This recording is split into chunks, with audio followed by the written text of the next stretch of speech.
Ask not what we all be can do for you. Ask what you can do for we all be.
This is the Artivist, R2C2H2, also known as Brother Ron, and welcome everybody to We All Be News and Radio for this special edition of We All Be News and Radio. We have a special guest with us. We are talking about justice for Private First Class LaVena Johnson, exposed to military cover-up. And our featured guest is a very remarkable human being. I'm very humbled by his sacrifice for our country, as known as well as unknown. Here's a guy who dedicated his life to the empowerment of others, especially those in his family. And Dr. Johnson, are you there? Yes, Thank you. Welcome to We All Be News and Radio. It's an honor to have you on, sir. Thank you very much for having us. I know I wish it was under better circumstances, but this is about seeking justice for your beautiful daughter, Sister LaVena Johnson, correct? Correct. And I know I played a couple of local news clips from St. Louis, where she was from, for instance. Yes. And I'd like to just get your background on how you feel about everything, about your daughter at first. Let's talk about what type of person was your daughter, Sister LaVena Johnson? Okay. LaVena was our fourth child. We had three older boys, and then we had LaVena, and we have one younger daughter who will be 21 this month. LaVena was very, very, came into this world just special. She was an extremely disciplined child, never had any problems out of her. She was well liked at school. She was an honor roll student. The most time she was in school. She was an honor roll student. She played the violin. She graduated from high school, and she was a member of the Hawks Sigma Cum Laude Club. She was a patriot in that she loved this country because she always did things like recycle paper, recycle plastic. She gave blood at blood drives at school. She walked marathons. She gave food and went and fed the hungry. Was just a tremendous person, and she was an extremely brilliant person. Talked about going to college all her life, prepared to go to college. Two things I think changed her life. 9/11 was one. She was 14, I think, when that happened. And she would question me. I mean, it was amazing, the questions that she would ask me about 9/11. And her whole philosophy was she could not understand why people would just kill innocent people. And then I wrote a book that was called Adversaries of God and Man. And in that book, it was a fiction about gargoyles trying to take over, and the Army beat them up. So LaVena had a lot of respect for the Army. In fact, I worked for the Department of the Army for 25 years. I'm retired from them, in addition to being a veteran. And so LaVena knew our family history in terms of the number of people that have been in the military. We've got scores of people that are retired, particularly Army. And she got into her senior year and for some reason just seemed to have a mind change. And just suddenly, without any provocation or anything, she jumped up one day and we were coming home from a basketball game. And she told me, Dad, she said, I got something I want to tell you. And she said, and I want to get your opinion on it. And so I said, well, what is it? And she said, I'm thinking about going into the Army. And I said, absolutely not. And so we had that conversation, and that came out of left field because we hadn't even heard that until she made that implication to me. And from that point on, man, it was all downhill. So I'm going to ask you this. You know, you like the fourth of, how many kids you end up having, sir? We had 5. So she was the fourth of 5. The fourth, yeah, she was the fourth of 5 kids, yeah. And y'all had a very extensive family commitment to the military. I mean, a lot of your people, including yourself, have served with distinction in the Army and our armed services, correct? Correct. In fact, LaVena was, at the very least, she was third-generation Army. Maybe further down than that, but we know for a fact she was at least third generation. But y'all never thought for a moment that your kids would be interested, that you and your wife's kids would be interested in serving, to try to emulate the family's legacy? Yeah. With her, see, here, and here's the deal. She had, her grandfather was in the Army when the Army invaded France.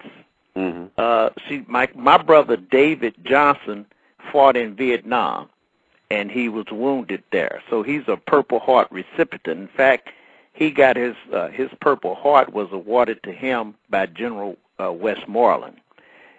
My wife's brother, Larry Carter, fought in Vietnam. I had a cousin by the name of George Williams who got killed over there. So that was just immediately around her. Then I've got a cousin, Lonnie, who lives in Atlanta. He's retired Army. I've got a cousin, his brother, that's retired Marine, and his brother and their brothers, I think, retired Navy or Air Force, one or the other. So these are people that she immediately knew about. But we've got scores of family. My family has definitely contributed to this country. And LaVena knew that. In fact, when I started talking against her going in the Army, she used me as an example. She said, hey, didn't you go into the Army out of high school? And I said, yeah, I did. So that's how that started. And I never, in my household, I try to keep a positive household. And so I never explained some of the negative experiences that I had when I was in the Army. I just didn't do that around my house.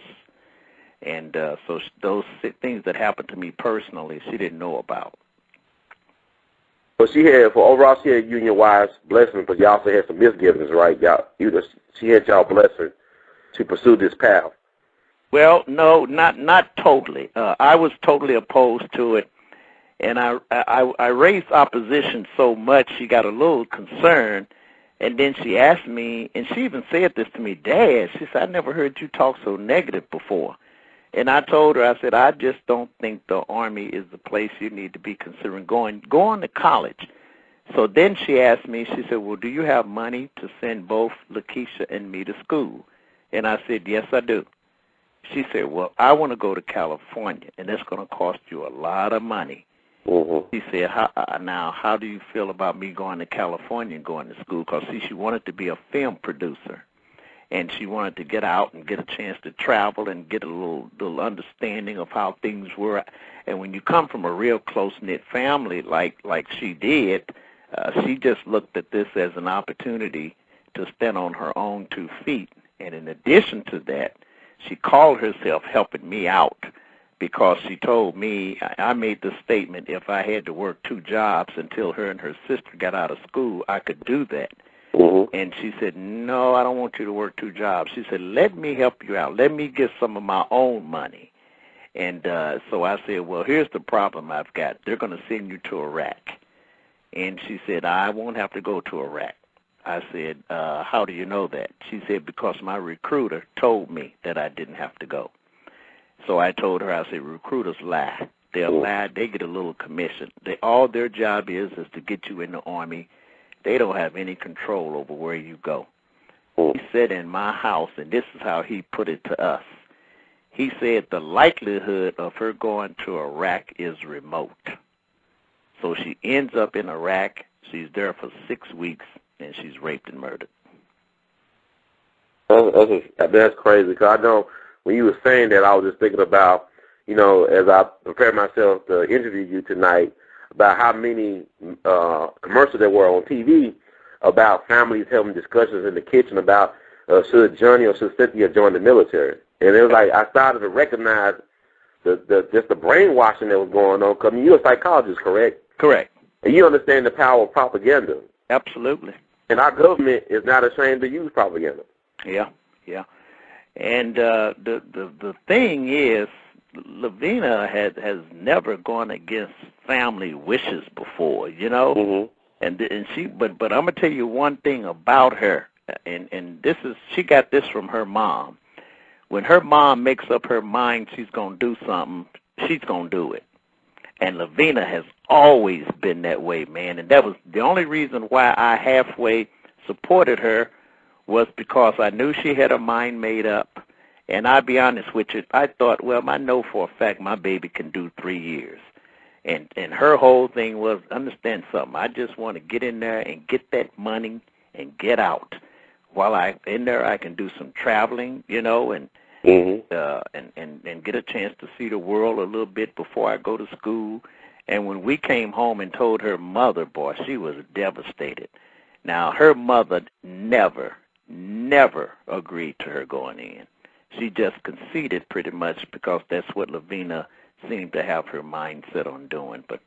And my wife ended up beating herself up because her thing was, you know, I was her mother and I should have spoke up.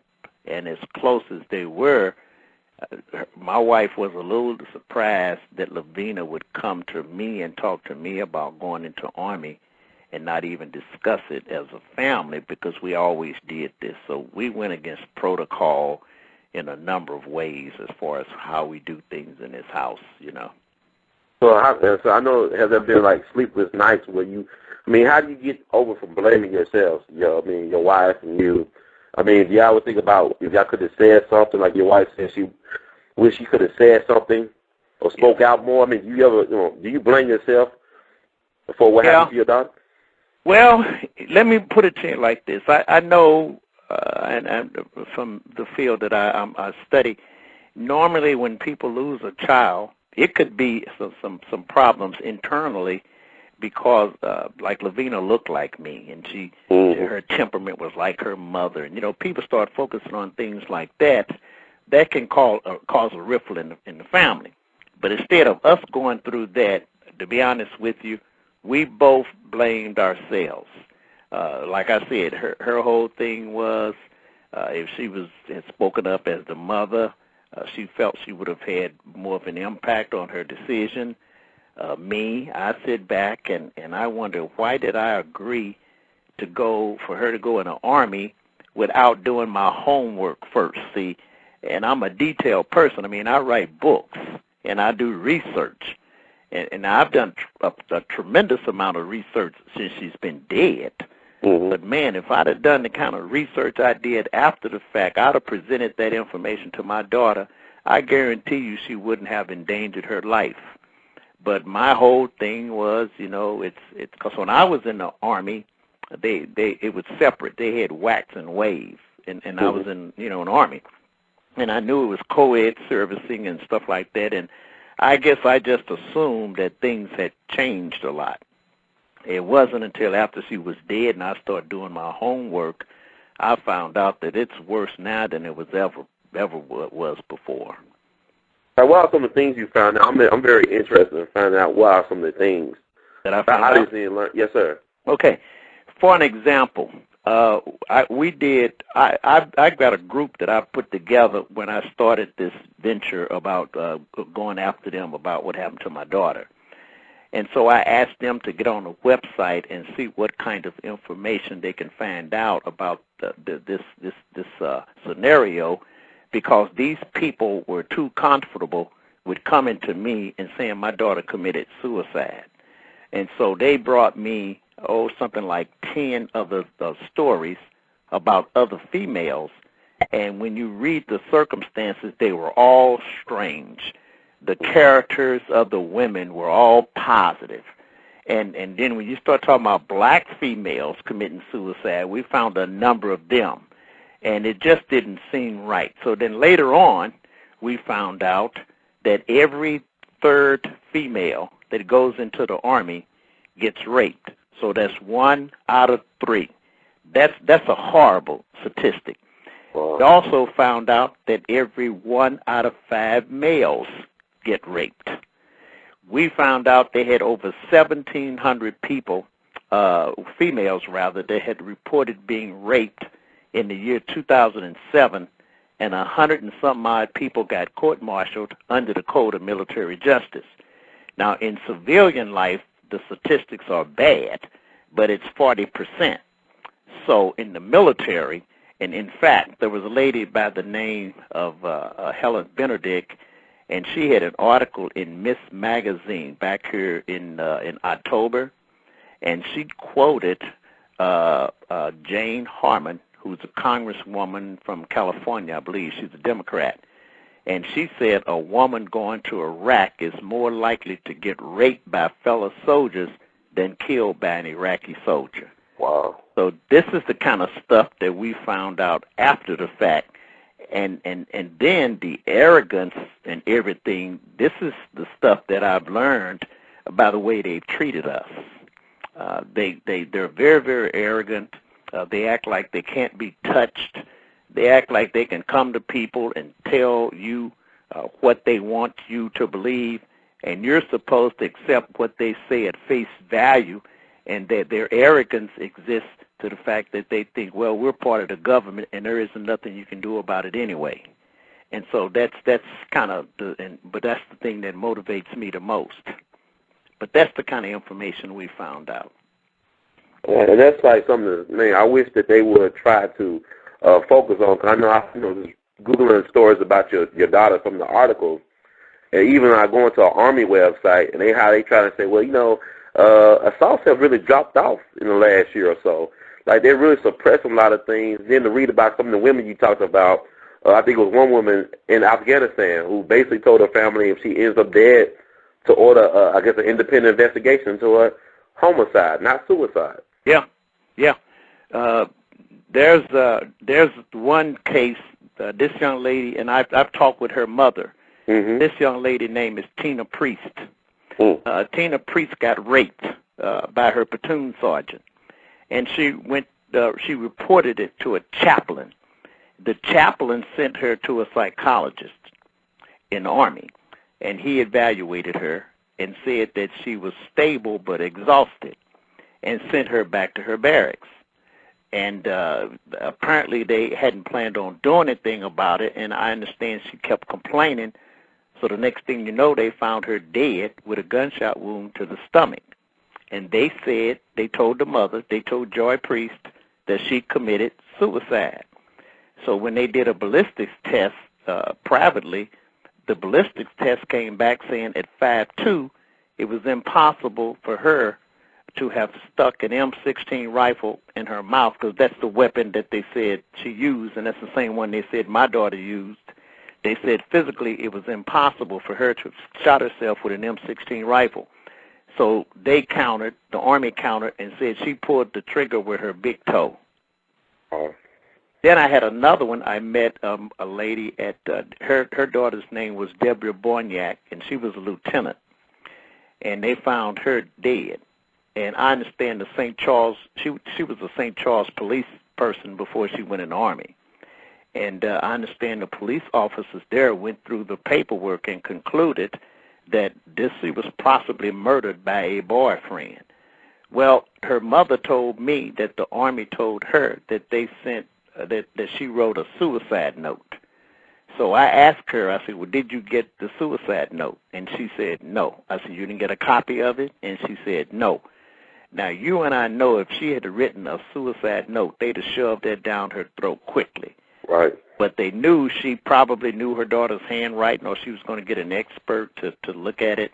And so that woman, and you're talking about people that are just devastated that they even allowed their daughters to even go into the military. And that's just a few of the cases that we found. I thought was interesting. You said the Tina Priest lady, she actually was just 5'2", and they said it blew her head off. She blew her head off. Well, they actually said that Tina Priest shot herself in the stomach. Okay. Yeah. Now they said my daughter stuck the M16 rifle in her mouth and pulled the trigger. And I thought it was your daughter. Huh? I thought it was 5'1". Now Tina was 5'2", and your daughter was 5'1". They said, yeah. Okay. And how big is an M16 rifle? 40 inches long. Wow. How much it weighs? Well, it weighs 8.9 pounds, something like that. But most of that weapon is barrel. So you're talking about a trigger. If you set it straight up, that's close to the ground. And I've got a picture of my daughter sitting on a cot with her M16 rifle sitting between her legs. Mm-hmm. The barrel of that weapon is up around her eyebrows. And so there's no, and here's one other thing that's interesting. The Army said she stuck an M16 rifle in her mouth and pulled the trigger. But they didn't give any kind of dynamics to explain how she did that. They just said she did it. You know, they didn't say she was standing up. Now, there's a bench that's involved. They tried to allude to the fact that she may have sat on a bench, but they never said that. And the reason they couldn't say that is because the witnesses said they found the bench turned upside down on top of her, and someone had lit an accelerant and set it on the bottom of the bench straight up. And so she couldn't have lit a aerosol can, set it on the bottom of the bench, reached over and shot herself with an M16 rifle, put it away from her body because there's no pictures with her rifle near her, and then lit a aerosol can and set it on the bench and pulled it over on her. And that's ridiculous.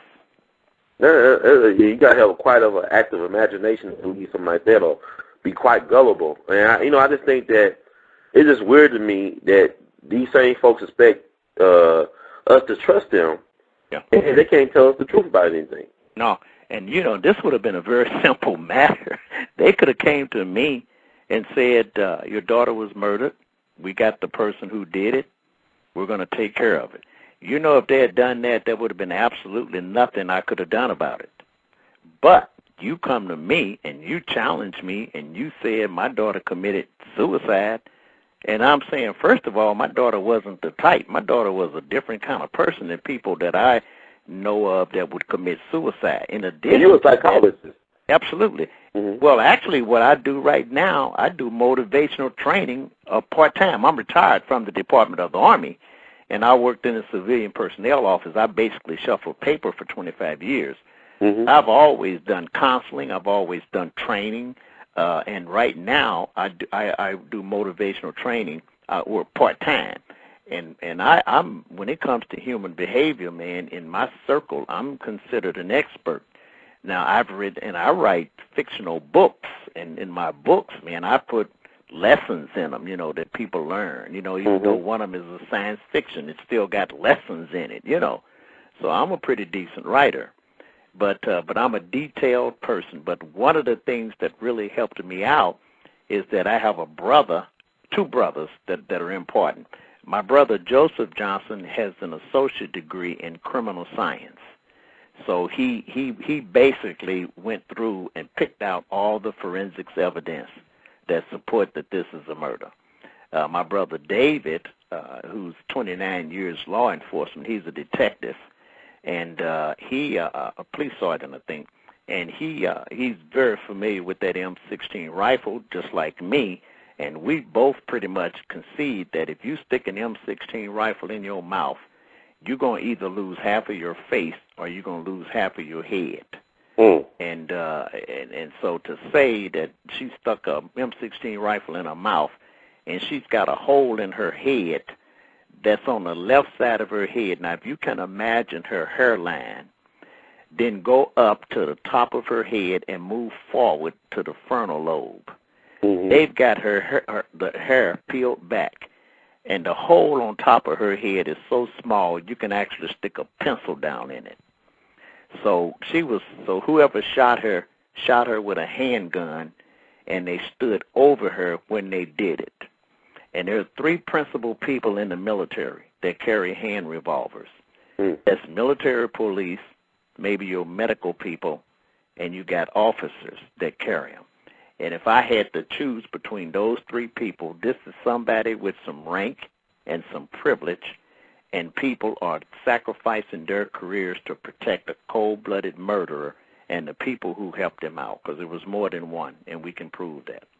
We got a caller, area code 901. Y'all on the air? Hey, Hello? Brother Ron. Hey, Brother Morris. Hey, Brother Ron. Hey, Dr. Johnson, how are you? How you doing? Pretty good. Listen, my condolences go out to you and your family, and I was telling Brother Ron earlier that I felt kind of bad that I'm just now finding out about this case probably in the last 5 or 6 months, and it's been going on for going on 4 years. Almost 4 years. So that's a sad commentary on the media, but that's nothing surprising. But as a person who stood watching the Navy, I carried an M16, and I don't see that happening. Yeah. There's just no way that could have happened like that. Yeah. I'm about 5'10", and I would have a hard time sticking an M16 rifle in my mouth and pulling the trigger. But they didn't even explain how she did it, just that she did, And you got forensics people that go and do forensic. I watch CSI. Those people are detailed. But you're going to send me, here's what happened. They actually sent me black and white Xerox copies of everything.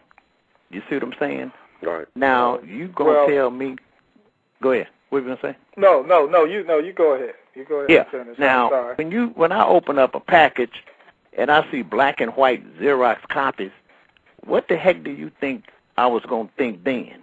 If I wasn't thinking that it was a cover-up when I first heard it, I sure as heck would have thought it then, because if you send me colored pictures, I can see stuff.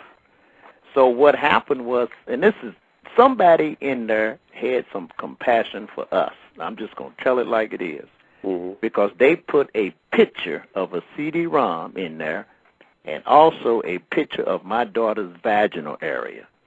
Now, when we pulled the picture of her vaginal area and looked at it, it was so messed up, you couldn't even see what was going on with it, because my brother said they airbrushed the pictures. There was no gloss to them, nothing like that. But we could tell there was something wrong there. And at first we theorized that maybe somebody may have jammed something up in her, so we thought this was just a hate crime, And then there was a picture of a CD-ROM in there. So I wrote the Army twice and asked them, how come I can't get a copy of this CD-ROM, because I knew it was going to be in color. They wrote me back the first time and told me that I wasn't entitled to it. I wrote them back and I said I am entitled to it because my daughter's dead, I'm next of kin, and I'm entitled to anything that pertains to her that's got her name on it, etc. They wrote me back and they said there were names on the CD-ROM and they have to protect those people's rights. I wrote them back and I said, if they are principal people in my daughter's death, I'm entitled to their names according to the Privacy Act. They wrote me back and told me to get in contact with their legal department. So instead of doing that, I went to Congressman Lacy Clay and put in a Freedom of Information Act and asked him to get that CD-ROM for me, and he did. Wow. Well, Dr. Johnson, with my experience in the Navy, one thing that I do know, when there's an incident of any kind, because there was a couple of deaths in my,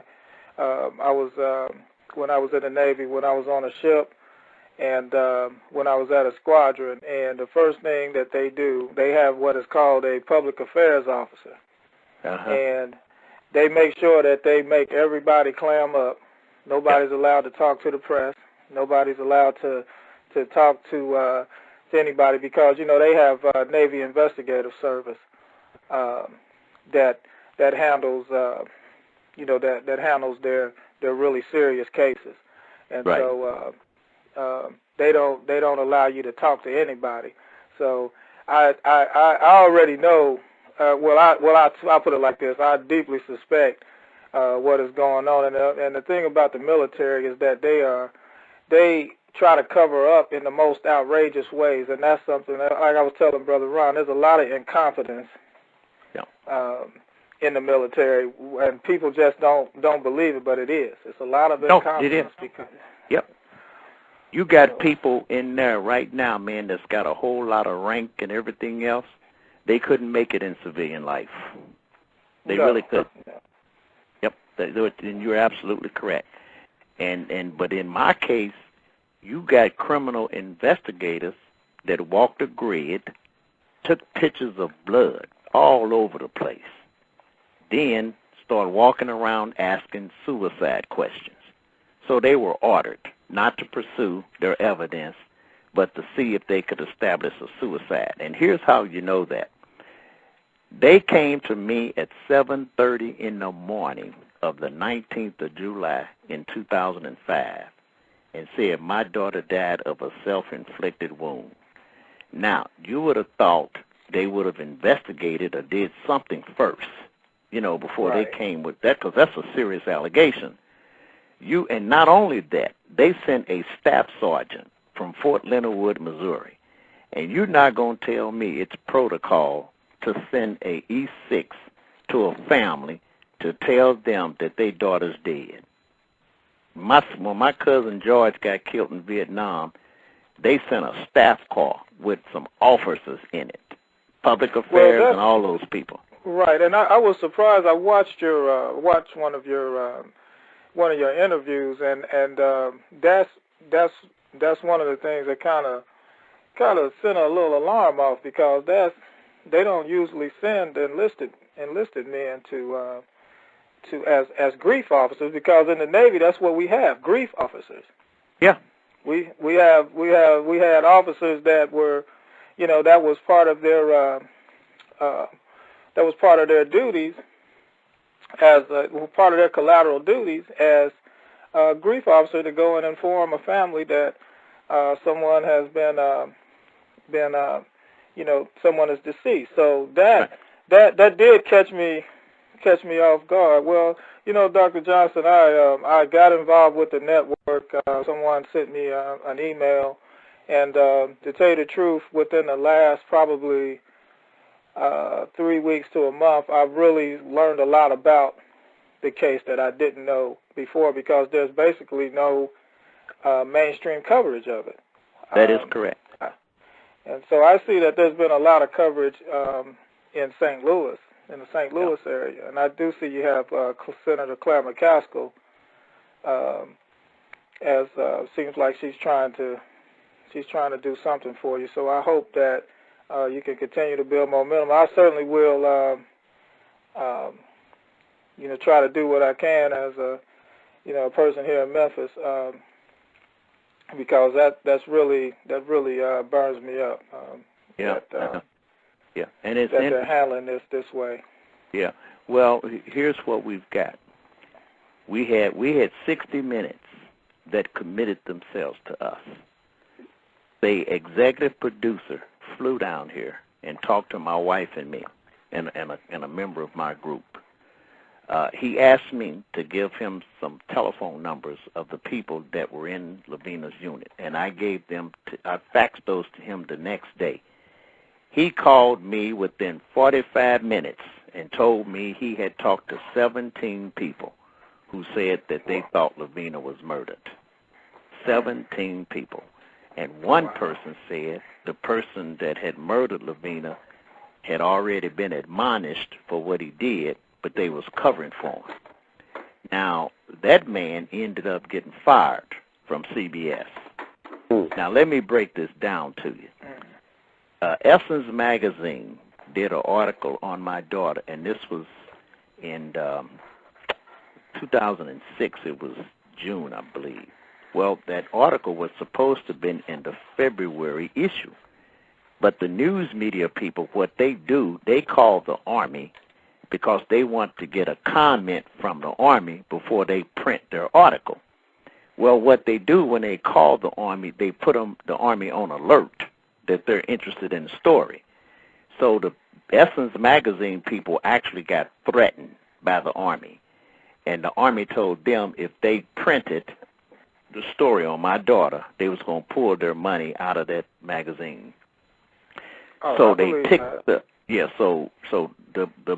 they came to a compromise in that the month that LaVena's story was in there, they didn't advertise. Now that's to show you how trivial-minded those people are. So Essence did a half a page, but then they messed the executive producer must have got angry, and one of the guys that was maintaining our website got an email that one of the people that worked for Essence Magazine was going around to the journalist schools and telling people that our story should be at the national level, but the reason it's not making it to the national level is advertising dollars. Now, I've had someone in my group to research that, and this is what we found out, just to give you an idea of why this story is not hitting national news media. You got CBS and NBC, and it looks as if they're owned by Westinghouse. Westinghouse have these multi-million-dollar contracts with the military. So they are not going to do this story and have the military talking about pulling money out of their news source, because when you start talking about multi-million dollars, that's a lot of money. And so that's the main reason why this story is not hitting major networks. Anybody that advertises about the military, man, that's big bucks, and those people do not want to sacrifice those dollars. So that's why this story isn't making the national media. But thank God for the website, because the website is getting spread out anyway. You know, I always tell people, I said, go ahead. Oh, no, go ahead, Brother Ron. I always tell people that the revolution won't be televised, but it will be podcast and blogged. That's my saying. Also, NBC, also General Electric, they own NBC. I mean, all these folks are making money out the military industry complex. Yep. And I just wondered, we was in, Brother Morris and I was at the inauguration, and these corporate heads came up, well, the dream has been achieved. We have won. And we did overcome. But if Dr. King was alive today, he said all you did was put brown face on top of empire. Yep. You still spend more money on wars, on death machines than you do on agencies and organizations to help empower poor people, working class people, to properly educate our kids because they can have critical thinking skills. Because, you look at some of the armed services, they have lowered their standards. You know how they say, well, we got folks coming out of West Point and all this stuff, but what's the majority of these people coming from that are enlisted in the service? A lot of them doing it because they got nowhere else to go. Yeah. They can't get a job. They can't go to school. Or they can go to prison. That was one of the reasons why I ended up in the military many years ago, because of economic situation, and it was either the military or probably another institution. Well, probably that wouldn't have been so great. Yeah, I got you. But be that as it may, and it's an institution. Like anything else, you have some people in there that are some good people, but it is what it is. It's like I said, when something happened, the first thing that they would say, don't talk to anybody. Don't talk to the press. Don't talk to don't talk to anybody. And that's how it is. And that's why it's like cops. It's like when a cop does something and the other cops clam up, it's a lot like that, but on a larger scale. And I had people. But, I was going to say. Go ahead. I'm going to say this, just what you just said. I had a number of people that kept recommending that I see the movie called The General's Daughter. Yeah. And so many people. I mean, it was amazing, man, how many people said that to me. So I had somebody who actually brought it to me, and I actually sat down and watched it. And I cracked up, man, when Fowler, he was the general's aide. The general, right. Clarence Williams III. Yeah, and when he said to Brennan, who was the CID person, he said, before you arrest somebody, notify me. We don't want outside people arresting our people. And he said, remember when you do things, don't forget the Army, because there are 3 ways of doing things: the right way, the wrong way, and the Army way. I laughed when I heard that, because that was the same baloney that they fed me when I was in basic training. And I'm going to be honest with you. When I heard that, I said to myself, these people are crazy, because everybody knows there's right and there's wrong. But they've got another system of wrong that they justify. It's not right. They just justify it as being right. And that's what that means, and that's what you just said. Right, and and to get to just to chime in a little bit, and this all ties in together. It's a wonderful thing that Barack Obama is the president. I was there. It was a wonderful occasion, but back to reality. I mean, a brother got shot in the back at a train station in Oakland. So I mean, it doesn't. It doesn't take away the reality of a system that's been in place and people's attitudes that have been in place. This country has a history of taking advantage of African American women, and so it hasn't stopped. It's still going on. They're not very kind to women in general, but especially African American women, because from a historical standpoint, and I know you know better than I, Dr. Johnson, that they were able to take liberties. This was a society that was able to take liberties with African American women at will. And some people still have ingrained attitudes toward African American women, and we haven't helped as African American men in a lot of ways. We've helped to exploit them to the point where they're looked at as someone to have sex with and take advantage of, and not look at as a whole person. I was in the military. I know how women are treated in some instances, and it's probably come a long way, but it got a long way to go. And that's true. Because I've been out for a while. I've been out for a long, long time. But it just kind of will tell you. I certainly don't want to harp on that, Dr. Johnson. I just really wanted to call in. Ron's a friend of mine, and I love his show. I love what he's doing, and I just wanted to have a chance to speak with you and just to say to you that if there's anything that I can do, Ron has my personal information, and if there's anything that you think that I would be able to help you with, by all means, let me know. Okay. All right. Because I don't have any children myself, but I have nieces, and some younger than her, and some around her age, or a little older, and if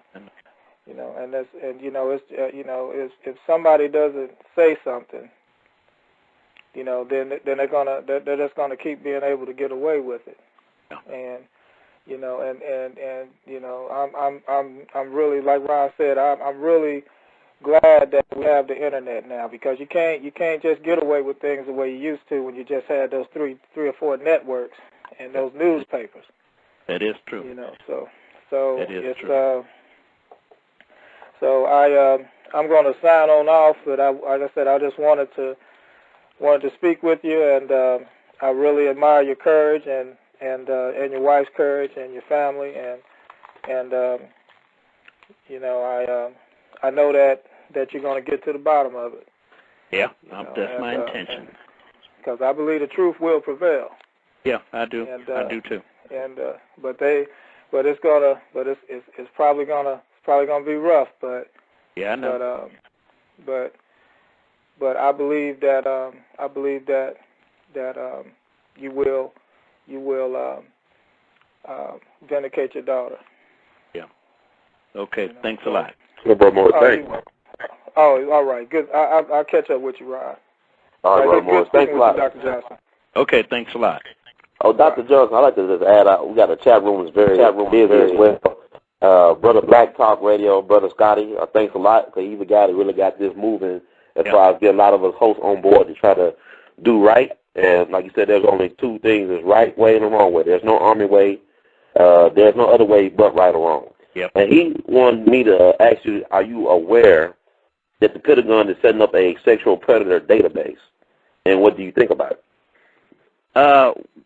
What has happened, and we went up to Washington, my wife and me, and we were escorted by Colonel Ann Wright. And we did that in April of last year. When we got up there, Jane Harmon and people like that have been advocating about abuse of women in the military, and they obviously had been talking about this issue for years. Right.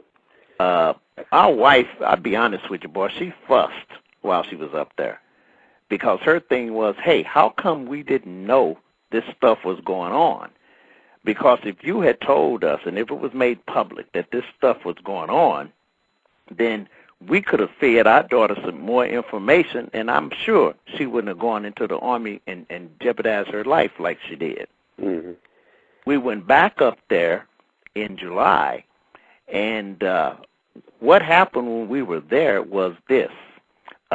We've talked with several different Congress people. We took some brochure up there, and we talked to people about getting a congressional hearing.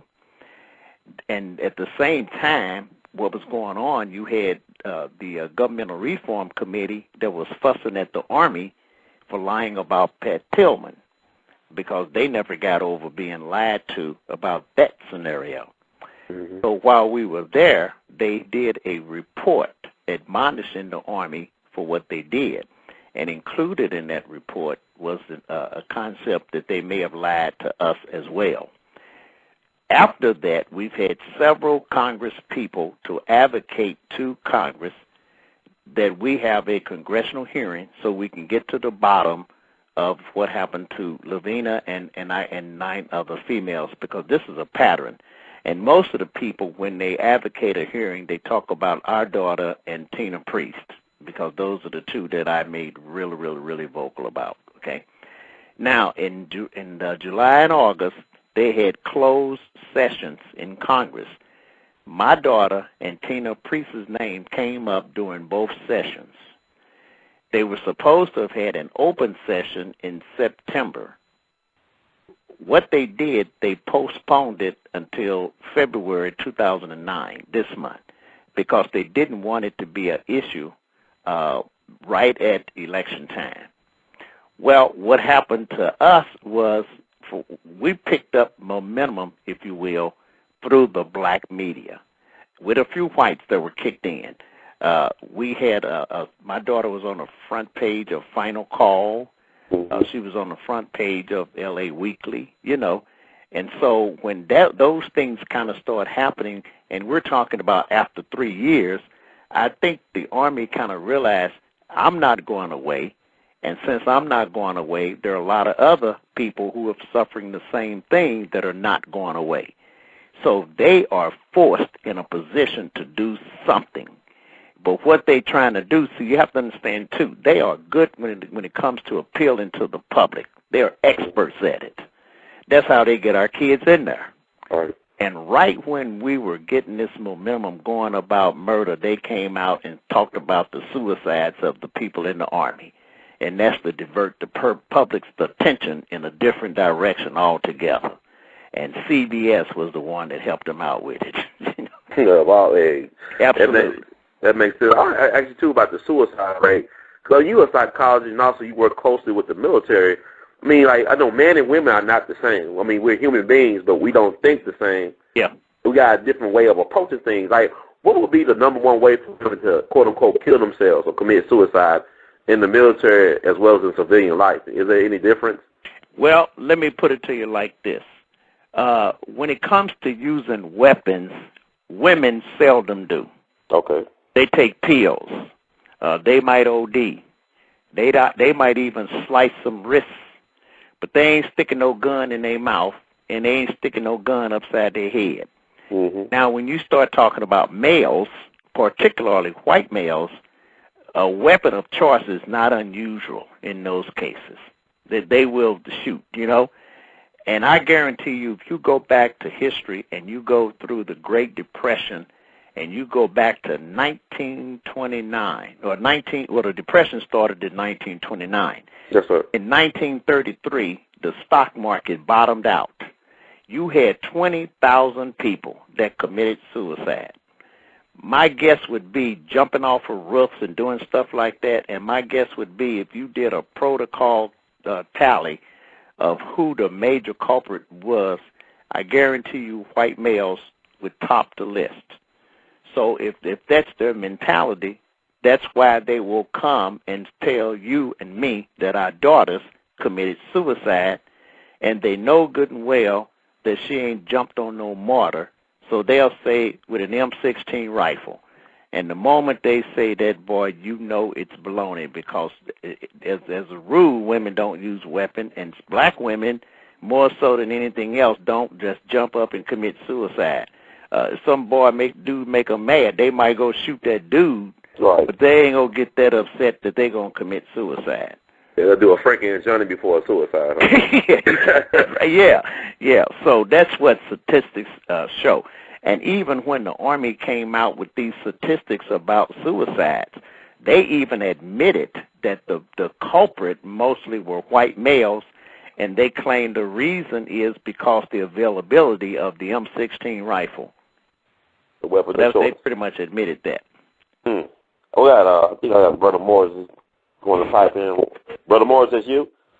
Oh, I was just listening, Ron, and the reason is I thought if I didn't press 1 that I could just listen. I wasn't trying to call back in. I can't. There's something wrong with the with your audio on the net. Okay, and, I think it's probably the Pentagon or somebody or Homeland Security. Right, because I can't. There's a lot of static. It's been ever since the show started.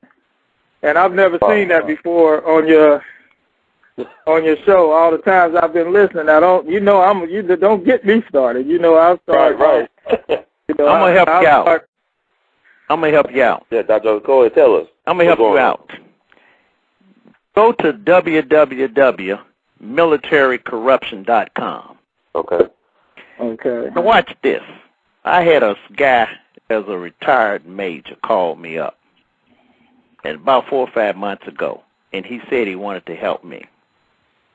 I didn't hear he started downing Obama, so I stayed away from him.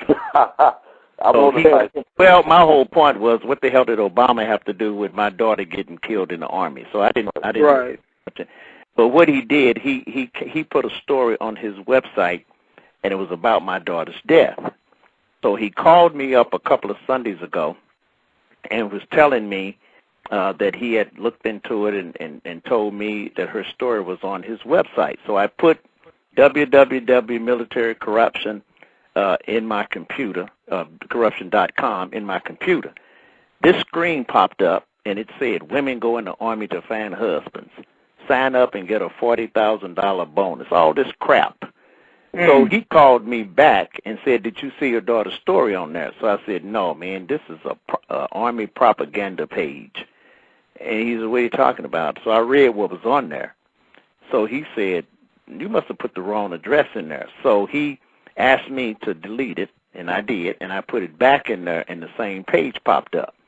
So he laughed. He said, man, they got a tracking device on your computer. You know, but that's dumb because all I did was to call a couple of people and tell them to go on the website, and they went on the website, and there's the story about my daughter, just like he said. Well, while we were talking, my phone popped off. Well, he called me back, and he said, I wonder what that is. I said, my phone's tapped. He said, you're kidding me. And I said, man, there's been 5 or 6 times I've been talking about this conversation, and the phone just go dead. So, but that's silly. Because well, I want you guys to listen to how this sounds from my laptop. Like can you hear that? You need a digital thing like they were talking about. And Brother Ron, honestly, I just called in to listen because I couldn't hear the rest of the interview, and so I wasn't trying to call and call back in and talk. I was just trying to call back in and listen, and so I've never seen that happen before. All the times that I've listened to your show, I've never seen that before. Well, it doesn't surprise me one bit. Well, I'm not surprised either because I believe that they'll do anything because they've shown in the past that they're capable of doing just about anything. Yep. So I don't put anything past them. So you know what's surprising when we talk about this? People don't even know of the existence of the DIA, the Defense Intelligence Agency. People know about the DIA. Yes, they don't know nothing about the DIA. When I talk to a personal professor, I say, what is the Federal Reserve? We don't know. And why you don't know, is that something to benefit the American people? It surprises me how many people don't know. Yeah. You talking about some of the military officers, how really they are truly incompetent, that they truly embody the Peter principle. Yep, that's true. So many people get by so much little. Like, it's really true. They say it's not about what you know, it's who you know. That's true. Well, the CIA is modeled after the Gestapo. Yep. Mm-hmm. Yeah, they're puppets. They're puppets. And they're puppets. And I had a retired colonel that talked to me, and he didn't have no confidence in them. He said they are one step above the military police. And he gave me this advice. He said, I'm going to tell you right now, man.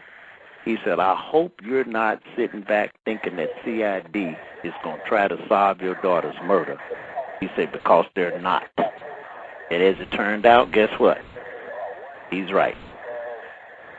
Now, what can we do? You know what? My problem with black people is like we don't understand we're in an infantile state of mind. Not all of us, but a lot of us are.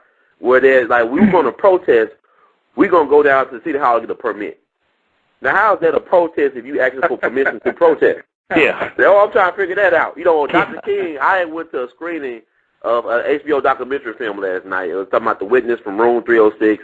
You had some of the people that were down there in Memphis who were the key organizers that brought Dr. King basically to his death. Right. And to understand why he was there, he basically got killed, as one of the people said in the movie, to try to give some garbage workers a 10-cent raise. Yep. There is too much of a price to pay, but 40 years later, talking to some of them veterans, some garbage workers, a lot of them still working as garbage men, they still don't have the benefits that Dr. King came to Memphis for. Yes. So what was accomplished? Well, I talked to a friend of mine who does business in Selma, and a lot of things were made during the presidential campaign that Hillary and Barack and all them came down to Selma, Alabama to reenact the Edmund Pettus Bridge Bloody Sunday thing. But to talk to people in Selma, Alabama, black folks, if you go into Selma right now, that bridge is rusted. It needs repair, it needs painting. The black folks in Selma are economically oppressed, repressed, and depressed. And they'll tell you that the reason why it's like that is because the white folks got all the money. Now, what was Dr. King saying in his last speech? He said we got to get economic wealth redistribution. Yep. We got to empower. There should be no poor people in America. There should be nobody wonderful for anything. If we could spend $500,000 to blow somebody else in Vietnam, but only spend $5,000 for the entire year on the poor people campaign for one individual, for the Great Society campaign, we're dying a spiritual death. We're dying slow. This country was built on genocide. Yeah. Those Wall Street corporations, they were built off of slavery. Yeah. Well, it's all about priorities, and instead of Dr. Johnson's daughter LaVena being a national symbol that should be an outrage by all women and men alike in this country, that at the outrage of how something like that could happen, but instead it's American Idol and Maury, who my baby daddy, all this buffoonishness, Jerry Springer and everything, and it's sad to say, but the reason why I think so many things can get pulled over on American people is because they allow their brains to turn to mush by they're not informed. They watch things that distract them from reality instead of being informed about what's exactly going on around them. Yep. And so this it's a sad commentary, Brother Ron. Not to get too off base from Dr. Johnson's interview here, but right there in D.C., once you get outside the Capitol and get away from the White House, what you see, brothers standing around, broken down stuff, same stuff. You might as well be in Memphis. That's you might as well be in Orange Mound, or Fraser, or St. Louis. Right. I mean, it's the same thing, and that's the capital of the United States. Yeah. And so it shows you where the priorities are, and so that's it. I like I said, I admire Dr. Johnson and what he is doing, because what Dr. Johnson is doing is something that Dr. King would do, and did do. Because see, lots of times we think that we're powerless because we're just an ordinary person, and Dr. King said that we all could serve and we all could do something, and so that is something that I never have forgotten, since being a little boy. And so I just don't believe in, there's some things that you may not be able to do anything about. You can't stop an electric company from overcharging folks. You probably could get them to stop for a while, but they just start up again. But there are some things that you can do. And, people, it bothers me when people say that you can't change the world. Yes, you can. Yeah. Because people have shown that you can. Yep. And one of the things that Emmett Till's mother did, she made sure that casket was open. Yeah. She didn't want that casket closed. Yeah. She wanted it open. Yeah. They tried so the whole world close our casket. Mm. Yeah. But go ahead. I'm sorry, Dr. John. Go ahead. Yeah, they wanted us to have a closed casket. Right. Yeah, but they didn't want us to look over that body. Mm-hmm. But not only did I have the casket open, I looked the body over myself. And that's how I knew how she died. I saw that bullet hole in her head, and in fact, I went to the news media the next day, and I said, my daughter's got a bullet hole on the left side of her head, and she's right-handed. Mm. And then the Army counter said, yeah, but what you saw was an exit wound from her sticking an M16 rifle in her mouth. That's impossible. The moment they told me that, I said, that's crap. And I even asked them, I said, did my daughter get raped? And the guy said, I didn't do a rape kit. And I said, you call my house and you tell me my daughter killed herself under distress, and you didn't check to see if she had been raped. Now, when he talked to me on the phone, he said he didn't do it because there was no sign of a struggle. Now, when we were up in Washington, he said her clothes were straight, and he sounded like an idiot. Mm-hmm. But my whole point was, I got a picture of her vaginal area, and I'm going to tell you, it's tore all to hell. The lip is swollen on one side. There are rips all in it. And then somebody poured something in her like lye to destroy DNA evidence, and it's hanging all out of her. And they got a picture of it, and I got it. We got area code 704 on the air. 704? Oh, 704? yes, how you doing? Yeah, can you hear me? Yes, Brother Scotty. Yes, it is. How you doing? Hey, how you doing, man, Brother Black Talk? What's up? Welcome to We All Be. Thank you. How you doing, Dr. Johnson? Good to hear you. Hey, Scotty, how you doing, man? Good to hear you. Hey, Scotty, how you doing, man? I'm kind of hot right now. I'm kind of angry, and because I mean, like what y'all was talking about earlier about the media, and let me just go ahead and spit it out. Did y'all see that Super Bowl commercial where they had I can't think of the actor's name, but it was a commercial for Hulu. When they were talking about how television turns your brain into mush. Right. Mm-hmm. Yeah. So, Dr. Johnson, a couple of days ago, I sent you a suggestion to write Oprah because Oprah was looking for guests. I'm on her website right now. She was looking for guests for her show, and one of the topics was, do you know a female military hero who has served in the past or who has served in the present? And because of all the things you mentioned in the beginning of the show when you were talking about your daughter and how against your advice she went in the military anyway, her sense of duty and her patriotism to this country and how she felt about the innocent life lost on 9/11. Now, I mean, that was just a couple of days ago I saw that hot topic on Oprah Winfrey's website. And now I had went to her website because I wanted to post some stuff on another website asking other people to write Oprah about it. And the topic is gone now. It's totally gone. Now they're asking, do you know a hero in these economic times? Yep. Yeah. Yeah. Mm-hmm. So So what has happened is, you guys are experiencing just what I'm going through.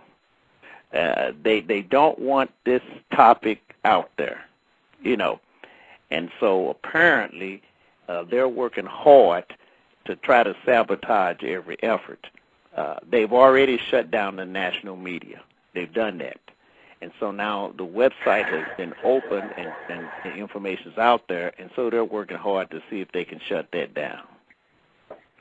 Well, they're not going to shut us down. And I'm going to tell you, I posted, this show right now was posted on the Black Talk Radio Network, and I made a blog post about it. And it was a top post on the Widget Box Network, which gets close to 30,000 views per day.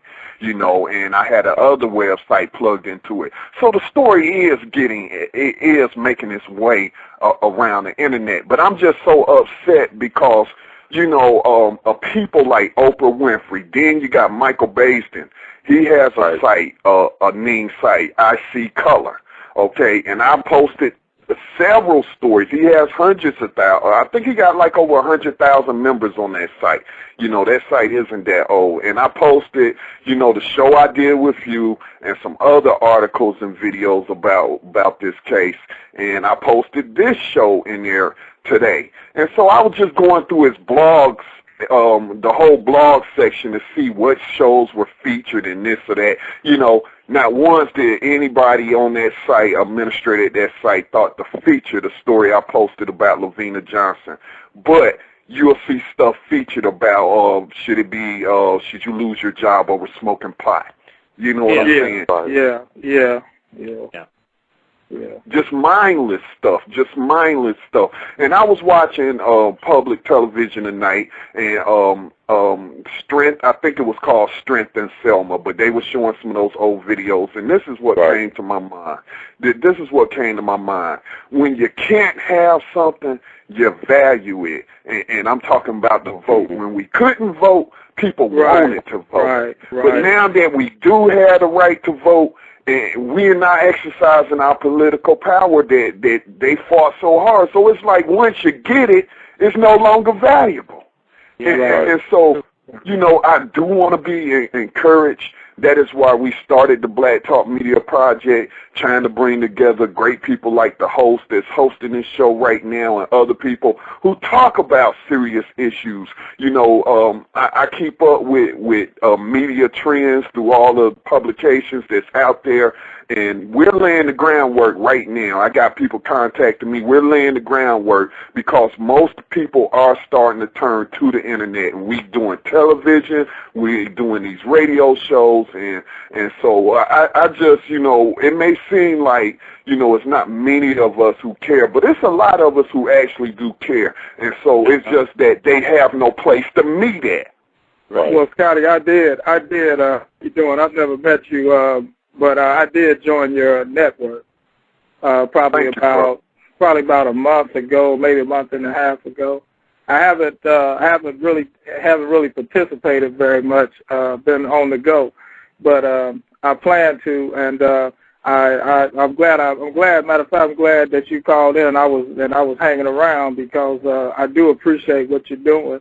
Just like I tell Brother Ron, I appreciate you guys being able to get out there because, see, I think that the internet is going to be the next target because there's too much information that's getting out to people that they don't want to get out because, you guys don't have to worry about no sponsors or worrying about massaging somebody's reputation and things like that. You can pretty much say what you want to say and tell it like it is, and I'm just wondering how long before, the stormtroopers come, but I guess we'll deal with that when the time comes. Well, they've already tried it, that's right. And it's been beat back before. And so that's why it's important that we safeguard our rights and stuff. And so, I just be encouraged, and like I said, Dr. Johnson, have you heard anything about if they're going to have any congressional hearings this month? Okay, I haven't. They had one on the 19th, I think, of July, but the issue they'll address rapes in the military, but they seem frightened to escalate it up to the actual rape and murders. So they look like they're cutting it off at the rapes. But they had one back, I think it was like the 19th of January. But I haven't heard about the one they postponed from September. And I was under the impression that's supposed to be sometime this month. And I was also under the impression that there was going to be an open session. But I haven't heard anything yet. You know what's interesting? I know we brought up Emmett Till, and all this stuff is related because, justice denied is justice delayed, and fate means never, and things of that nature. But you think about the Emmett Till case, and the reason why it was known because Johnson, who founded Judge and Ebony, took the chance. He put their photograph in his media outlet, and that what got the world set on fire. You look at the Montgomery bus boycotts. It was the black radio. It was community radio. They were passing along coded messages to the people to let them know about what was the logistics of the march. Of the boycott. Yeah. Dr. King talked about that in Atlanta at a disc jockey convention. He said, if it wasn't for that black community radio, we wouldn't have had no successful boycott. It's all about disseminating information, but when your people are compromised, like, the fact that you can't go to an Essence, or there's no such thing, or the black press, like even in Detroit, when Kwame Kilpatrick was going through that trouble with the text messages, it was the white press, the Detroit Free Press, that broke that story. Because black folks said, well, his mom is this powerful congressional woman, this powerful figure. All this stuff, we got this, we worship the wrong things. We idolize the wrong stuff. But we always, in this country, have been the innovative independent journalists, whether it's been Frederick Douglass, whether it's been Ida B. Wells Barnett reporting about the lynchings. They kicked it out the South for reporting about what's going on as far as lynching. Well, not because they were sleeping with white women, because they want you to keep you in your place. Yeah. They don't want you to vote. They don't want you to own those successful businesses. And that's every generational thing. That's every generation in America. They don't want us to have stuff. Me and my mom, we just came from the VA, Department of Veteran Affairs in Nashville. My grandfather had sacrificed his life. He was like Dr. Johnson, some of your people. He was involved in the D-Day Normandy invasion. He was in the Red Ball Express. But the Army wrecked his life. They destroyed his life when he was in his 20s. And, you know, later I understand why he had to drink.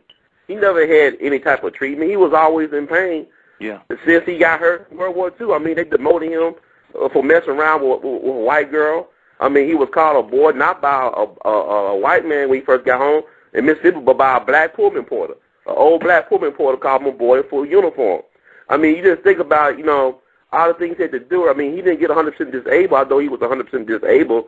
He didn't start getting disability payments in 1958. World War II ended in 1945. Yeah, right. So this is stuff that our people got to deal with on top of all the other, you know, BS that they want to throw at us. And they say we're not patriotic. You look at Reverend Wright. This guy, he wanted to join the Marines. He decided on his own to join the Navy. He saved President Johnson's life. But yet he's not patriotic because he tells us like it is. Yeah. This is America. It's a check that's been bounced for too many generations. Yeah. You know, so they bounced checks too many generations.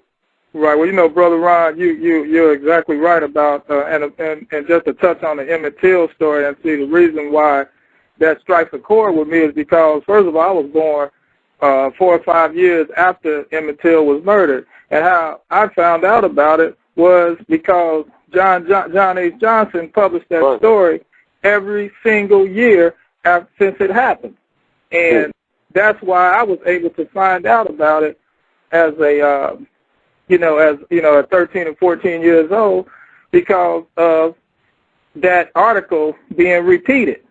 And so I'm sure I would have found out about it sooner or later, but I doubt I would have found out about it at that time without Ebony Magazine and Jet. I've had white people ask me, have Ebony done a story on your daughter? And I said, no. Have Jet done a story on your daughter? And I said, no. Have you contacted them? I said, yes. We've got people in. I got a journalist that's on my staff. She done contacted all of them. She actually talked with Oprah's executive producer and sent him the information and never heard from him again. Wow. So y'all had talked to Oprah before? We hadn't talked to her. You know, people handlers. But but they're producers. Yeah, they're a producer. But he never got back with it. See, that just makes me angry. Because, I mean, I did write them about LaVena. And, you know, and I was going back to the site. And so I could, like, you know, put something else out there and get other people to write, and it's gone. The topic is gone. Right. And my publisher is a female, and she is very, very compassionate about our story. And I talked to her last week, and she told me she emailed Oprah about our story and they didn't respond back to her. Has anybody done a foreign press? I mean, how you look at the Agenda 6? Go ahead. That was Brother Scotty? Yes. Scotty? Yeah, this one. I was saying about the Agenda 6, what happened with that story was it was dead in the water for several months over here, but it was the foreign press, like people from Spain and Italy, that really picked it up. You know, have you got any calls or any emails from people in the foreign press who are interested in telling the story? My daughter's story is in Australia. Mm-hmm. My daughter's story is in New Zealand. My daughter's story is in the United Kingdom. My daughter's story is in Japan. Yeah, it's gotten out there. And we had the people from Australia to actually come to my house and interview us. Wow. Yeah, so yeah, it's out there in the international scene. Dr. Johnson, do you think now what I'm thinking, and that Brother Ron and Scotty might be able to better accurately answer this because you guys are more media savvy than I am, but do you think because John H. Johnson has passed away and a lot of the people that he had as his staff has probably have passed away too, that this is the reason why maybe they're not taking that story on? I don't know, but then what's the purpose in their existence? Right. If they're not going to carry on the legacy of the person who started it? And what's the point? Right. It's more like, I think it's like a different generation now, you know, with him passing away. But I think, like Dr. Johnson, you touched on it earlier, and you touched on it when you was on my show about the money thing, the advertisement. Yeah. You know, that's what it's all about. You know what this country is ruled by, the mighty, mighty dollar, even though it ain't looking too mighty right now. But, you know, I think that's what's going on, is that they don't want to lose those advertisement dollars from the Pentagon or contracts that their parent companies might own. And so that's what I'm saying. You know, thank God for internet radio. Thank God for blogs. We don't have to depend on them. And the way, you know, that's one of the reasons we set up as a nonprofit, the Black Talk Media Project. And those members, I'm working on my software for my email newsletter, but I sent out some email newsletters, and I did a show last Sunday talking about how we can fund ourselves just with online shopping. I'm talking about, you know what I'm saying, recycling dollars like they used to do in the old days back in the black community before segregation. So what I'm trying to say is we don't want to be dependent on advertisement revenue or corporate dollars or even grants, even though we're applying for a grant right now to promote internet safety. But we don't even want to be dependent on grants, because, you know what I'm saying, we might get used to getting, we know this funding or this grant is coming in from this foundation annually, but, you know, they may try to do the same thing. We don't want to be dependent on anything, and we're trying to set up, you know, economic mechanism to where, you know, we can support ourselves. Yeah, Scotty, just on that note that you just said about the advertising dollars, my wife went to a dentist's office back here last week, and she came home all upset. And I asked, so we sat down, and I said, well, what's up? She said, when I was in the doctor's office, I picked up Ebony magazine. She said, and John, almost every page I looked at had advertisement in there about the Army. I said, you're kidding me. She said, Ebony magazine. She said, it made me sick. She said, I put it down. You know? And so that's exactly what you just said. And that's the problem. Yes, it's true. And I think I even seen some military commercials the night of the Super Bowl. I think I seen a Marine commercial, and they put the black dude out front. You know, I was like, I get that subliminal message you're sending there. Oh, yeah, absolutely. Yeah. And here's something else. They hadn't had a female commercial in the Army, not ever. All of a sudden, this little country girl is signing up. And when her father sat there and said, and when she said she was going in the Army, I had a lump in my chest. And I was thinking when he said that, good for you, because I had a lump in my butt and one in my stomach when my daughter was talking about going. And it's grown since she got in there and got raped and murdered. So they hadn't even done a female commercial until we started raising hell about our daughters being raped and murdered. Now, all of a sudden, they going to do a show, and you know, and she was a country girl, and now I'm so proud of her. I was proud of my daughter before she even went in the Army. I didn't have to wait for her to do that. That's right. I know that's right. Yeah, my daughter just turned 18. She's sitting right here. She just got accepted to Johnson C. University, but she's still waiting to hear back from some other colleges. And, you know, we start getting calls from the recruiter. And and it was a black woman recruiter. And I said, this is her father. What do you want with my daughter? She was 17 at the time. Well, she filled out something online that she might be interested in the Army. And I said, no, she ain't interested in the Army. I said, I don't know what she did online or how you got our number, but do not call back. That woman tried to argue with me. Well, don't she get to make up her mind and all that? I said, look, quota time. It was quota time, Scotty. Yeah. It was quota time.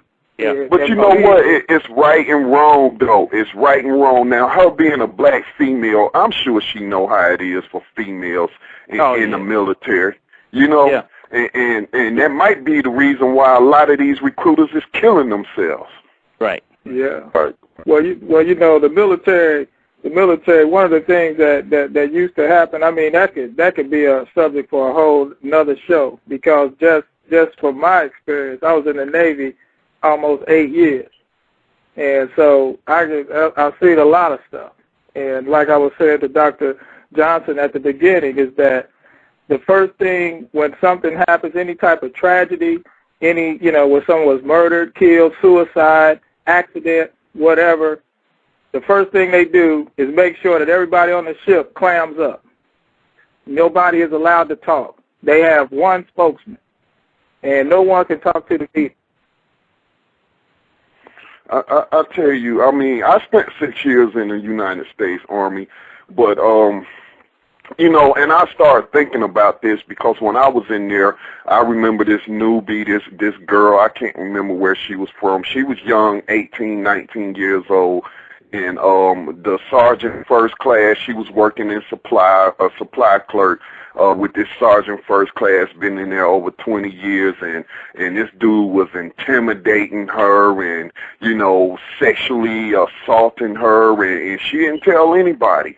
And then when she finally did tell it, all they did was bust this guy down to an E1. You know, he should have been in prison. Yeah. Yeah. So, I mean, I'm like, is the military, I mean, I understand, you got the military code of justice, whatnot, but still, don't the United States civil laws still apply? Come on.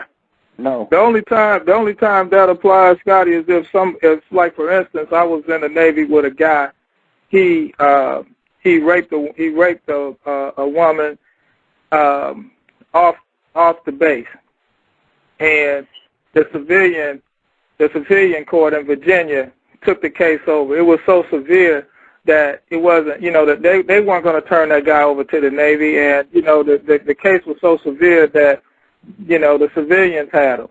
So if he would have committed that on the base, that would have been a different story. Yeah, but they have a lot of little intertwined, and a lot of stuff that they do, just like anything else. I mean, some people are taken care of, and some people are sacrificed. Yep. And I've seen both. So, yep. And it's still about who you know and who you are. Yeah. And it's like Dr. Johnson, you said, you touched on it earlier too, about the competence level of the CID and just people. I mean, I'm not trying to denigrate anybody who chooses to go into the military. I'm not trying to say all people who go into the military are dumb and stupid or whatnot. People go in for different reasons. But I do have to say there is a level of competence in some of these positions that's very crucial, especially criminal investigations department. Come on. I mean, it's like they got Keystone Cops. Yeah. Right. Yeah. And I'm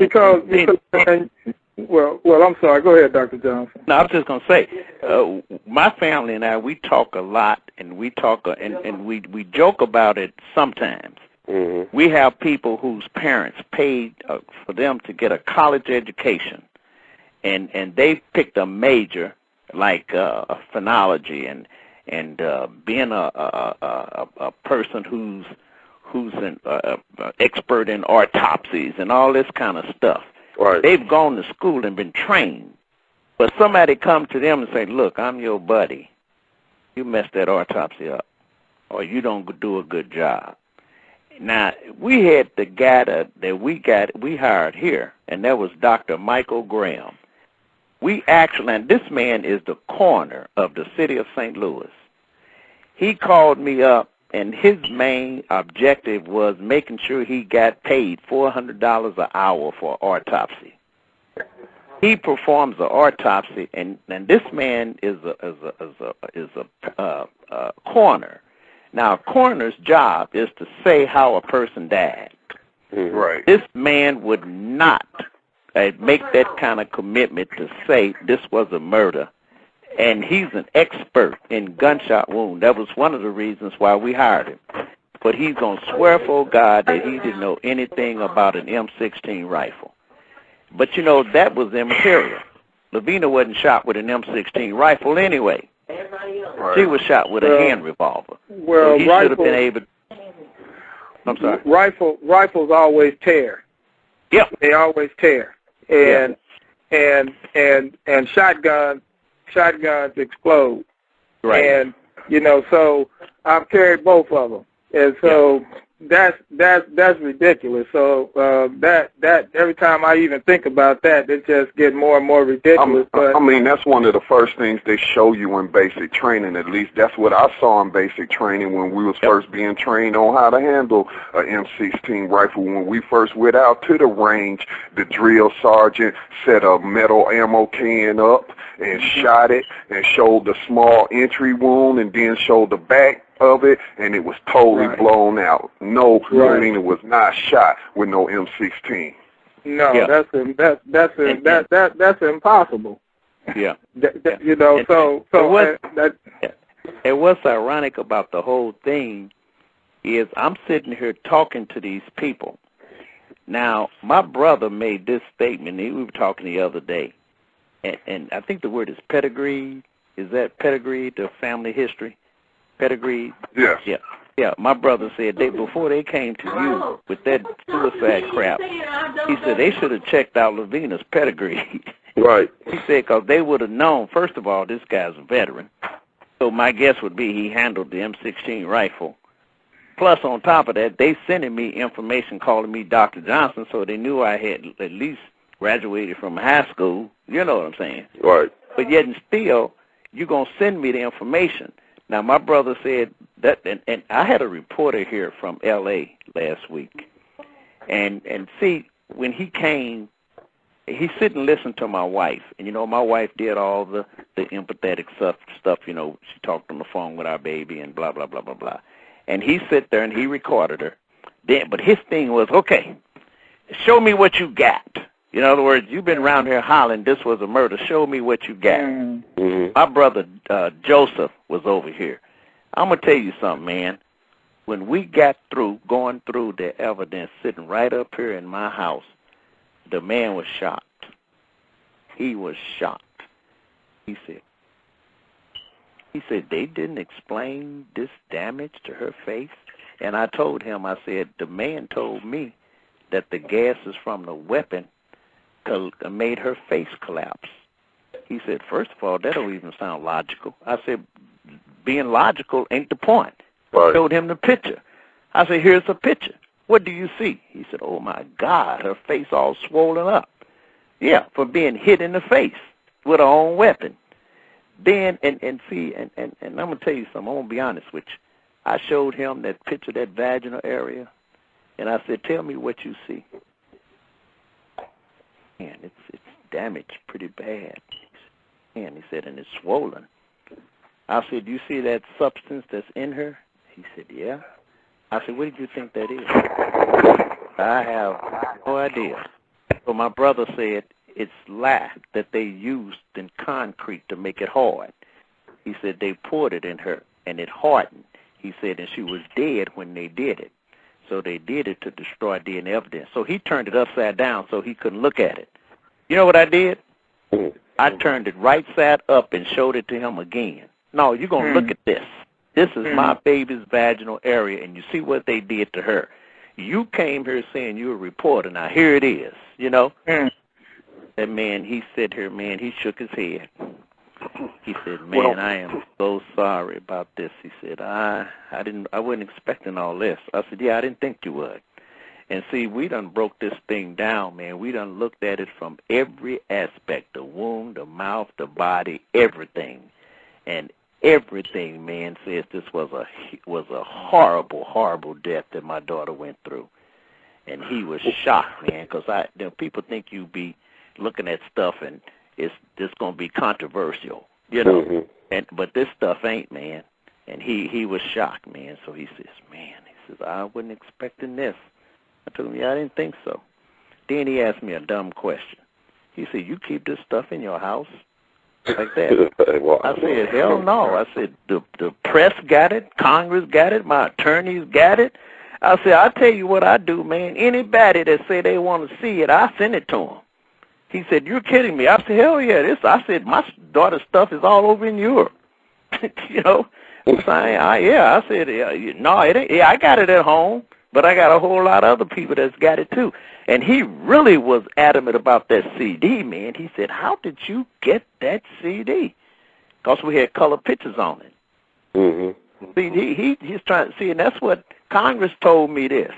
They said, you got information that you shouldn't have gotten. And I'm thinking, how in the hell are you going to tell me that? And I'm trying to find out what happened to my daughter. Right. You had to sue, though, for it under the Freedom of Information Act. That is correct. Right, because it's more important for them. And that's what I kind of wanted to say.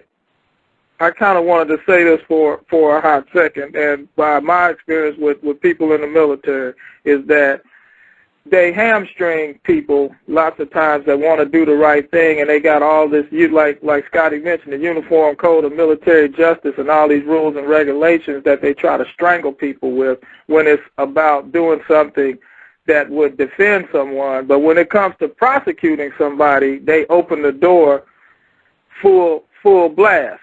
So that's how they operate, and they're always trying to save. They're always trying to save their face, and because they do the most. Like I said, the military in general, the Army, whether it be the Army, the Navy, the Marines, whoever, they all have the same pattern. They stick to something that they know is dumb. Yeah. You know, because nobody in their right mind would believe the story that they've concocted, but they're still going to stick to it. Yeah. Because they're the military. Yeah. And but their whole thing is, they could see if they were smart, mm-hmm. they could handle this stuff differently. You know, they could have came to me if they really wanted to see how I was going to react. They could have said something like this: our preliminary finding is that this is a suicide. You understand? Mm-hmm. Now, preliminary means, well, we just looked at it, and that's what it looked like. Now, Right. they would have saw or would have seen that I was in the news media the next day calling them liars. So they should have known then that it was getting ready to be an issue. They could have came back at any time, man, because you know one thing I did, and if you go back and you look at my earlier interviews, I never said this was a cover-up. The news media asked me, do you think this was a cover-up? Mm-hmm. I would always bring the subject all the way back to my daughter. But after it got to a point, man, where I saw that they actually weren't going to open this back up and do the right thing, I told them, no, this is not a cover-up. This is a conspiracy because it's got a lot of people involved. So it's gone past cover-up. You understand? When you start talking about it being up at the Pentagon, it's not cover-up. It was cover-up when it was just Army. But when they went to the Pentagon and they turned it down, then that means it's different now. Dr. Jones, let me ask you this. You think that this could be tied into, let's say, a war crime? Because she was the first lady from Missouri to get killed in the Iraqi war. And albeit under mysterious circumstances, not necessarily so mysterious as the fact that nobody will come forward and just tell the truth. So you think this could be tied to, let's say they brought up Donald Rumsfeld for charges of being a war criminal. Mm-hmm. Do you think that they could tie this to him, the death of your daughter? He was the one that came to my house and said, he sent a messenger to my house. That guy said it came from the Secretary of Defense. Mm-hmm. You know who the Secretary of Defense was at the time? Donald Rumsfeld. Congressman Clay wrote him a letter. I got a copy of it. He said, look, you need to relook at this because this girl came from a strong family. She was an honor roll student. She seemed to be a real strong person, and these people just don't jump up and commit suicide. Now, Clay didn't give me the copy that he sent him, but they read it to me over the phone. And Donald Rumsfeld said the young woman committed suicide. There are witnesses. My condolences to the family. So he sat there and lied to Congress because there were no witnesses. Right. I have to go ahead. Well, I was going to say I have to jump off the line, but I do want to say this though.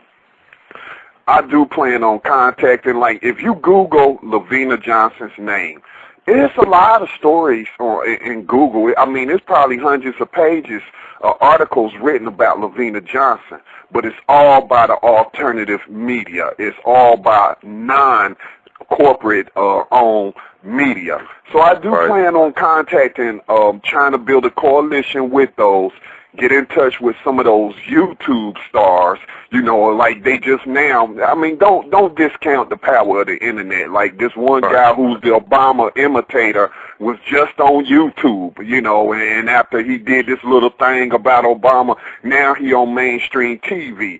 You know, they did that thing on YouTube about Troy Davis. The Young Turks, they pretty popular. It's a lot of people that have combined millions of viewers. So I am going to try to build a coalition with those groups on YouTube and with the alternative media and do exactly what we talked about, electronic week of protest. You know, that's what my plans are. And so I just wanted to say that, and you know, you're a strong man. Stay strong, Dr. Johnson. And anything you need from me or anything you need to disseminate, we will get it out through the Black Talk Radio Network. And I'm going to say good night to everybody. Hey, Scotty, before you leave, I want to make sure, you asked me something last time, and I want to make sure.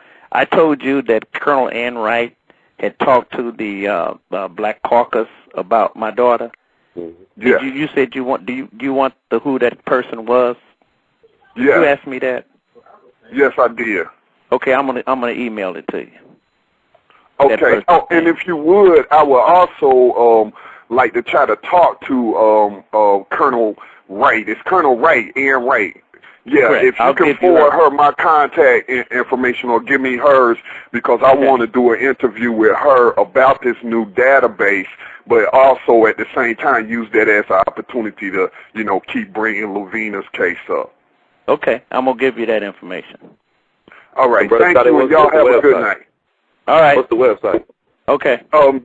The information that I've been working on for LaVena Johnson is LaVenaJohnson.ning.com, LaVenaJohnson.ning.com, and she also has a Twitter account, which is twitter.com/LaVena Johnson. Well, thank you, Brother Scotty, for your service and for your dedication to justice. Yeah, thanks a lot, Scotty. I really appreciate you, man, for real. No problem, no problem. You're welcome. Y'all have a good night. Okay. Closing out, I guess we would like to wind down that time. Dr. Johnson, do you have any words or parting words you'd like to leave? First of all, let me ask you, what do you want to come out of this case, you know, fighting for your daughter? What do you want from the government, from the military? Okay. Basically, this is basically what we want. First of all, we want them to clear my daughter's reputation up, because they got it on their record as a suicide, in lieu of the fact that the evidence says this was a murder. So they got to clean that up. They got to clean her reputation up. Secondly, she was murdered by one of their, you know, officers, and they know that, and I think they know I know it. My question is, why are you protecting a cold-blooded murderer? So they need to give that person up. In addition to that, Congress needs to open up hearings, or either they need to assign some kind of commission, like the Kerner Commission when they did the riots, remember that? Mm-hmm. And investigate all these suspicious deaths, and then in addition to that, there needs to be some changes.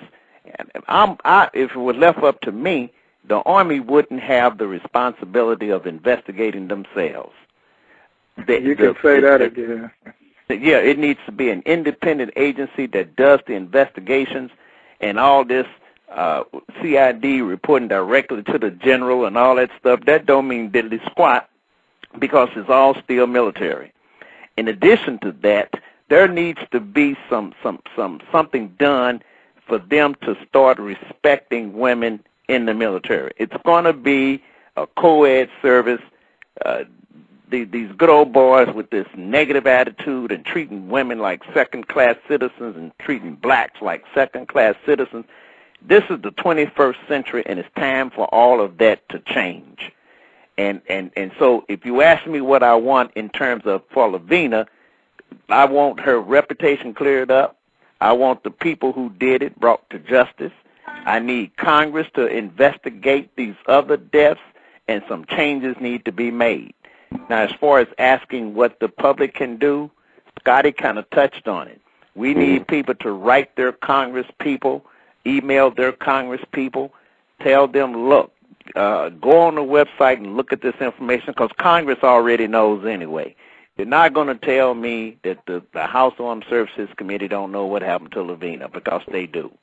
So people need to email their Congress people. Scotty was touching on Oprah and all these people. We need to get Basin and all these people involved in this. They jumped all over Genesis 6. Right. That was, and understand something, no offense, but those were some dudes that were fighting in school, you know, and the justice system overstepped their boundaries in the puny system, in punishing them. My daughter was serving her country, trying to do something good.